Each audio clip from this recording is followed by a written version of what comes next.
Hello বন্ধুরা, নতুন একটা মিনি ব্লগে তোমাদের স্বাগত। এখন আমরা বেরিয়ে পড়েছি, প্রচণ্ড বৃষ্টি পড়ছে, বৃষ্টির মধ্যেও আমরা বেরিয়ে পড়েছি একটা মন্দিরে পুজো দিতে। মানে কি বলবো, এত বৃষ্টি পড়ছে যে কি বলবো। তো এখন আমরা বেরিয়েছি, দেখতেই পাচ্ছ অবস্থা এত ভিজে যাচ্ছি, এমনি করে যাচ্ছি, ভিজে গেছে কি অবস্থা, এত বৃষ্টি পড়ছে, আমরা তো অর্ধেক ভিজে গেছি আর এমনি করে মুখ ঢাকা দিয়ে যাচ্ছি, তোমারও পুরো ভিজে। আগে থেকে কিছুই ঠিক ছিল না, হঠাৎ করে বেরোনো হয়েছে, কারণ আজকের দিনটা ছিল আমাদের বিবাহবার্ষিকী। এখন যাচ্ছি আমরা মন্দিরে পুজো দিতে। তো মন্দিরের সামনে দেখতে পাচ্ছ চলে এসেছি। এটা হচ্ছে রাজবল্লভী মায়ের মন্দির। এটা রাজবলহাটে অবস্থিত এই মন্দিরটি। বিশাল জাগ্রত একটি মন্দির। মন্দিরের ভিতরে তোমাদের নিয়ে গিয়ে আমরা দেখাবো। আর এখন মন্দিরে ঢোকার আগে, পুজো দেওয়ার আগে, আমরা এখানে দেখতে পাচ্ছ মায়ের মানে পুকুরে আমরা সবাই হাত পা ধুয়ে নিচ্ছি, মাথায় জল দিয়ে দিচ্ছি, দিয়ে তারপর দেন মন্দিরে যাব।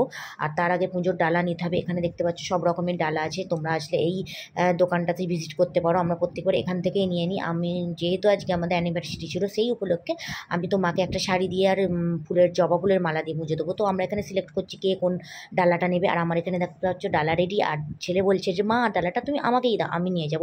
আর মন্দিরের ভিতরের দিকে যাচ্ছি, আমরা দেখতে পাচ্ছ ডালা নিয়ে ভিতরের দিকে যাচ্ছি। আর মায়ের গায়ের রং হচ্ছে সাদা। তোমাদের সেটা দেখাবো ভিডিওতে, তোমরা দেখতে পাবে। সবার মুখে কি হাসি, পাপড়ে নেচে নেচে সবাই চলে যাচ্ছে। আর এই হচ্ছে আমাদের পুজোর ডালা। এখন তো মায়ের পুজো দেবো। তো দেখতে পাচ্ছ এই হচ্ছে মা, মায়ের গায়ের রং হচ্ছে সাদা রঙের। মা প্রত্যেক দিন শাড়ি বদলায়। আর এখানে মায়ের ভোগ প্রত্যেক দিন দুপুরে মায়ের ভোগ এখানে তৈরি হয়। 30 টাকা 60 টাকা মায়ের ভোগের মানে চাঁদা আর কি দিয়ে ভোগ খেতে হয়। আর সত্যিই অসাধারণ। অনেক দূর দূর থেকে এই মন্দিরে আসে সবাই।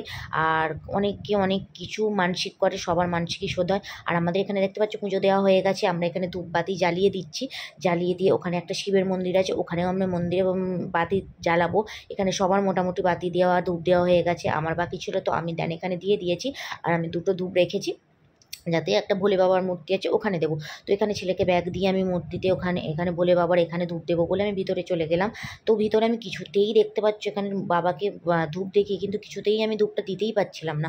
বারবার ধূপটা দিচ্ছি, বারবার পড়ে যাচ্ছে, কারণ দেওয়ার কোনো জায়গাই ছিল না বাতির মধ্যে। যা হোক করে তবু আমি দিলাম। আর দেন এখানে দেখতে পাচ্ছ আরতি শুরু হয়ে গেছে। আর এখানে আরতি শুরু হয় রাতে 8:30 থেকে আরতি শুরু হয়। তোমরা আসলে এই টাইমটা আসলে অবশ্যই আরতি দেখতে পাবে। দেখতে পাচ্ছ মায়ের এখানে আরতি হচ্ছে।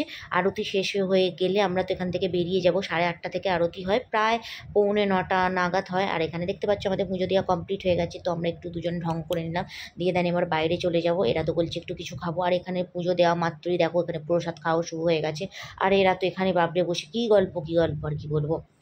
আর এখানে দেখতে পাচ্ছ এই যে চায়ের দোকানটা, সুইট সল্ট ক্যাফে বলে, আর এই দাদুটার দোকানের চাটাও খুব টেস্টি ছিল। আমি খাইনি দেন এখানে পলাশদা খেয়েছে, পলাশদাই বললো যে চাটা ভালো ছিল। দেন আমরা এবার বেরিয়ে পড়েছি। আমাদের 26 নম্বর রোডের পাশে হচ্ছে হরিপাল জংশন, মানে হরিপাল, পুরো আমাদের হরিপাল স্টেশনটাই তুলে ধরেছে এই মানে থিমের ওপরে। আর দেখেও দেখতে পাচ্ছ রেস্টুরেন্টের ভেতরে চলে এসেছি। আর আমাদের যেহেতু অ্যানিভার্সারি ছিল আর কেক পাইনি বলে, যেহেতু অনেকটা রাত্রি হয়ে গেছিলো, তো পলাশদারা আমাদের জন্য এনেছিল চকলেট, আর আমাদেরকে চকলেট খাইয়ে দিচ্ছিল। আর পলাশদা যেহেতু কিছু খাওয়া বারণ, ওই জন্য পলাশদার এসেছিলো স্যুপ। আর পলাশদার নাচটা খালি দেখো। আর অনেক অপেক্ষার পর চলে এসলো আমাদের খাবার। আমাদের অর্ডার দেওয়া হয়েছিল বিরিয়ানি। তো বিরিয়ানি দাদাটা তো কিছুতেই ক্যামেরার সামনে আসতেই চাইছিল না, লজ্জায় দেখতেই পাচ্ছ মুখটা ঘুরিয়ে নিচ্ছিল। তো আমরা সব কিছু কমপ্লিট করে খাওয়া দাওয়া সেরে এসে সবাইকে টাটা বাই বাই। আজকের মতো ভিডিওটা এইটুকুনি। সবাইকে বাই বাই। কেমন লাগলো সবাই জানিও, টাটা।